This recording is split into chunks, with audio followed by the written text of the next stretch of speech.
Hello all baseball fans. Welcome back to my series Baseball Fundamentals 101. On my last video, I covered the basics on the batting stance, and today I'm going to cover the basics on the stride and the swing, which will implement the batting stance that I covered on the last lesson. And a good stride is always going to be essential if you want to make contact with the ball. And even before the pitch comes, the batter should keep the back foot stationary on the ground, and the front foot should always be the one striding forward. So this one always stays in place while this one moves, so you can get that step into the ball. And stepping into the pitch will supply the power and maintain the balance, which will result in hopefully forceful contact that'll send pitches out of the infield and into the outfield. And I know some hitters have a tendency to overstride and use a longer stride, but this will eventually throw off the timing that is needed to complete the process of the swing.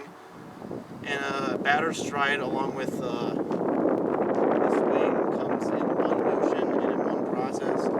So timing to make contact is especially important when a pitcher who has a wide array of pitches like curveballs and fastballs, you'll be able to locate them and hopefully make contact with them. And striding too early will cause the hitter to lose all the power before the pitch comes, and even if you do hit it, it'll just probably be a roller into the infield.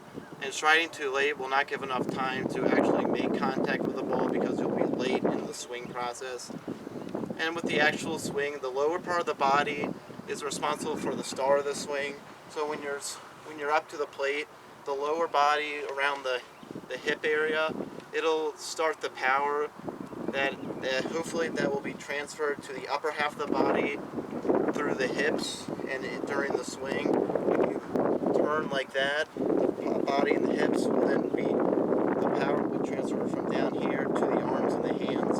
So you'll be able to use the power in your hands to get the bat to make contact, and hopefully it'll go out of the infield.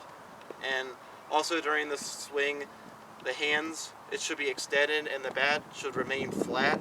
So you don't people and batters have a tendency to uppercut, which will result in usually pop-ups. But if you have like a solid flat bat like that, it'll result in probably like a line drive that has a greater chance of becoming a base hit.